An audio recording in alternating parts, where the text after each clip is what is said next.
Hello guys, how you all are doing? Mostly will be doing fine. So we are again back with a new video on the coding playlist which will be completely based on Java, and it will describe you every facts and figures about Java which is required for a beginner to start bits and bytes for coding. So you need not worry, because many of my friends were asking that you have said about the maps and all in my first coding video, but how to progress, like where to start, how to start. So this is the first video which will be describing you the bits and bytes of Java. Moreover, many have demanded for Python and ethical hacking also, so these video will be upcoming. So hope you enjoy the video. Kindly like, subscribe and share. So let us start with our topics which we are going to cover. So first of all, in my beginner coding video, I've also said that we should work on with Hello World first. So it will be our first thing which we are going to do. Second will be the data types, their initializations, variables and all the things. I will be telling you what are variables and all. After that, we will be going with loops, in which it will be containing for loop, while loop, do while loop. Basically, you need to learn for loop for now. While and do while will be covered later.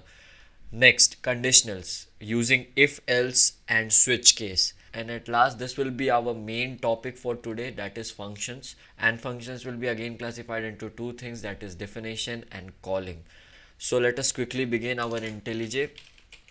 Basically, I am not teaching how to install and download IntelliJ, so not to worry. There are hundreds of videos on YouTube that will be teaching you how to install and work with IntelliJ. So here we are going to create a new project so that you guys don't get confused. So you could name it anything you wish, but I am naming it Coding Essentials. So here is our project, and we have some logs here. No issues, no need to worry. So we'll go, there will be two folders, one will be idea and one will be src. So everything we need to do will be done here. So the next thing we are going to do after creating project is creating a class inside our src folder. So it will be a Java class and we will name it the same, that is Coding Essentials again. I hope it's correct. Yeah. So here is our class. So one important thing I wish you all to remember is that in Java everything will come under a class, and basically a class will be having a main function. I will not describe much about main function and all the things in this video because it will get very lengthy. So basically just you need to write psvm and you will get a shortcut for initializing the main class. So here, and after that, for compiling this we need to add configuration. So I'm even teaching you how to add the configuration. You just need to select application, and after that you wish to name it anything you want, but I will name it again Coding Essentials. Then we will select our main class here, and here we will get our main class which is Coding Essentials class, and we will click apply and then OK. So here is our Coding Essentials main class. So first of all, we will check if we are going on great or not. So the best thing to check is by printing something. So you guessed it correct, we are going to print hello world.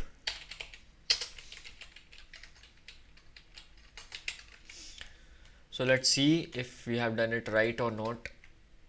It's compiling, building the file, and yep, here we are having our hello world. So we are all set with our configuration, main class and project. So now first of all we should go with variables. So guys, what is variable? So according to me, variable is anything which takes a value.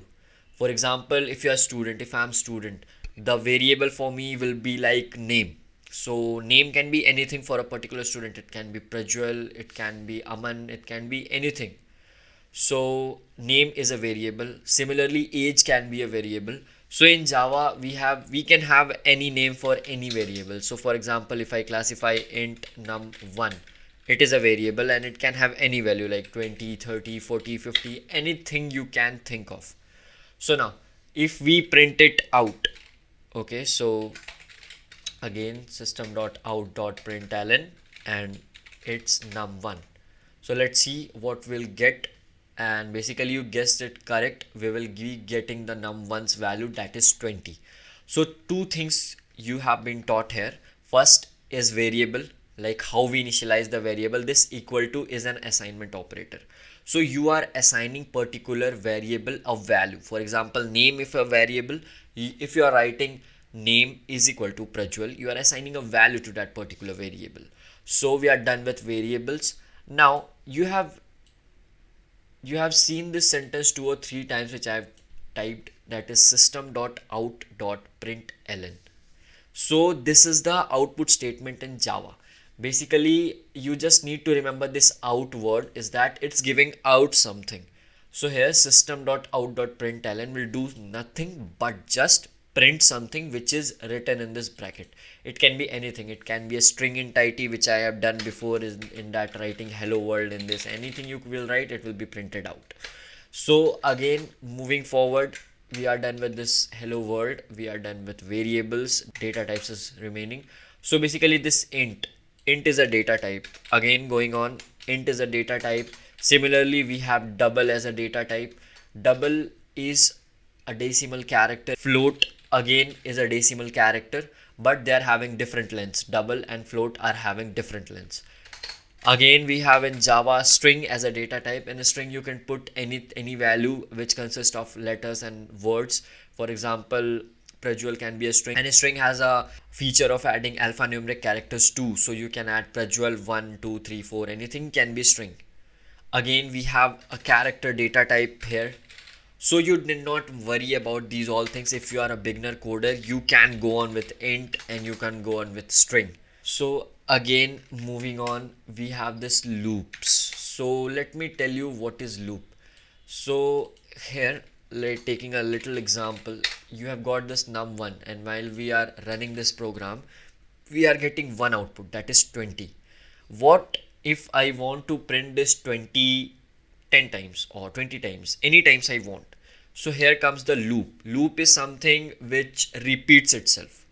So for example, there will be 3 types of loop: for loop, while loop, do while loop. So let me tell you here only. So first of all, the syntax of for loops goes in this way. It is for, we have to first of all init, that is initialize a variable. Second, we have to give the condition, and third and last, we have to do increment. So variables I have listed. What we mean with variables, you all know. Again, for initialization, you all have seen that generally we take I, but in place of I, you can be taking anything you wish. So I is equal to 0. That means the loop will start proceeding at the value of I, that is 0.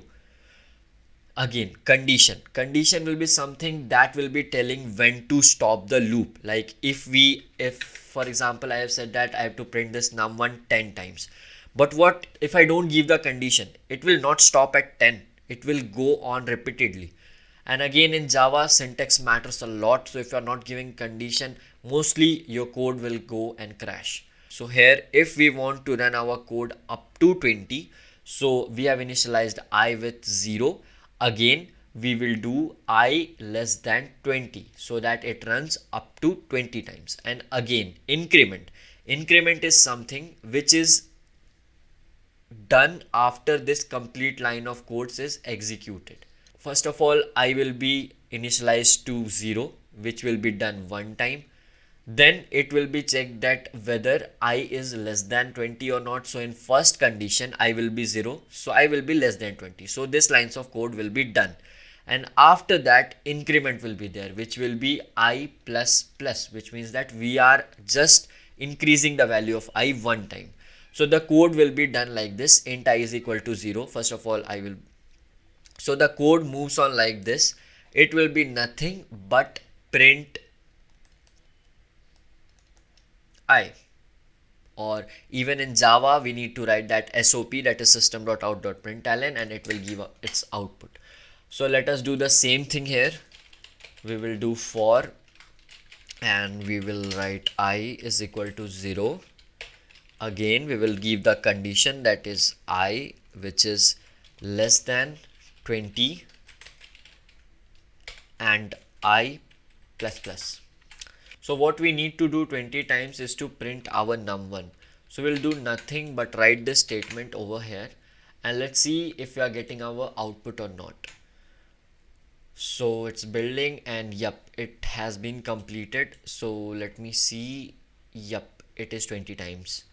So again, if we want to print 1 to 20, we just need to write I over here, because I is beginning from 0 and it's checking whether it's less than 20 or not. Then it's executing the code, and after that it's incrementing the value. So in first run it will be something like that. I will be 0, so 0 will be printed. Then in second run 1 will be printed, 2 will be printed, and in the last run when it comes with 20, so 20 is less than 20, the condition comes false, so it will come out of the loop. So this was our looping, and the same thing is done in while loop also. And I will not go on with while and do while loops, because you guys will be confused with while and do while. But don't worry, it will be covered in the next video, because for now will be beneficial for you guys. This complete lesson is only for the persons who are trying to start coding in Java and they are finding it very difficult. Trust me, it's nothing but a cakewalk. I've heard many times people say that Java is particularly difficult, you have to write more number of codes and all, you have to write more lines of code, but remember, Java is a legacy. So again, going with conditional, yep guys, it's very much important. So first of all, let me tell you its syntax, what is conditionals and all. So it's nothing, it's very simple. If condition the lines of code and else the lines of code. That means particularly if I take a variable is equal to 10, and again I take another variable that is equal to 5. So in condition part we will have a particular condition, and this line of code will be executed only when this particular condition is true. If this condition turns out to be false, the block of code will go to else part. So it's just like if is true, then this lines of code will be executed. If is false, then this line of code will be executed. So let's see in our IntelliJ platform. So let us add one more variable over here. So it's num1, let's add num2 is equal to, let's say, 10. So comparing it, if else. So we have our both the parts of code. If num1 is less than num2,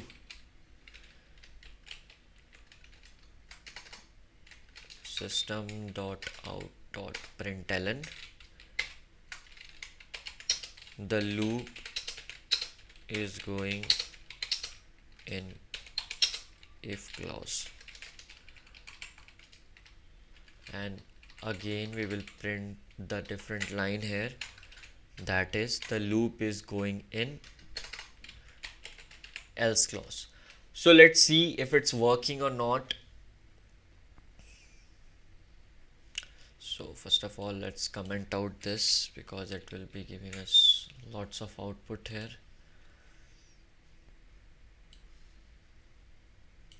So yeah, the loop is going in if clause. That is because num1 is 20 and num2 is 10. So obviously 20 is greater than 10. So this block of code will be executed. That is, if block of code will be executed. But on the other hand, if we change this operator, that is num1 is less than 20, and we execute the line of code, that is 20 is less than 10. So which is incorrect. So the loop will go in else clause. Again, there is one more way of writing this thing, is that what if we have to compare many things, like we have to compare num1 with num2.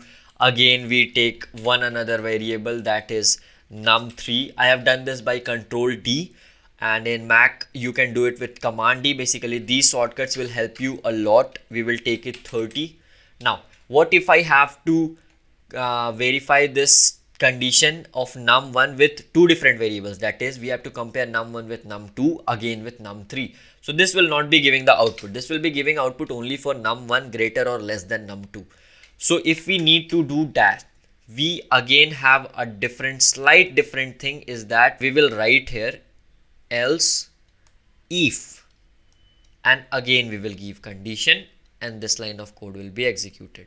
And we can continue this, like there is one if, then it is else if. Then if we want to compare it further, we can have n number of else if lines, but at last, if you wish, you can end it with else. This means that if this condition is true, execute this. If this condition is true, execute this. If no condition is true, like that, if, else if, else if, else if, there are n number of condition and none of them are true, then execute this line of code. So here we will write this again, else if num1 is less than num3. Okay, so print else if clause, and at last we will write else one. So going in else clause. So let's see what happens to our output. So yep, the loop is going in else if clause. That is because num1 is less than num2, that is 20 is less than 10 is false, but num1 is less than num3 is true, because 20 is less than 30. So it's going in else if clause. Again, if we do this, that is we are comparing num1 with num3. This is comparison operator that compares two different variables. So here let's check out what is our output. I think you will guess it. And yep, the loop is going in else clause, because this condition is false. Again, this condition, that is 20 is equal to 30, is again false. So it's going in this loop, that is the loop is going in else clause. So else one is executed. Now moving forward, we have done with else if. So again, in the same way, we are having the switch case. This also does the same thing as if else, but we will be covering the switch case in next video. First of all, you should go with for loop, and here you should go with if else. Now we are going to cover functions, so you need to be careful right here. So first of all, definition. What is a function definition? It's nothing, it's just the code of the lines of code. We are going to initialize that what a function does. For example, if we are having a function calculate sum, here is x and y, and we are having int z, or let's say int result is equal to x plus y, print result.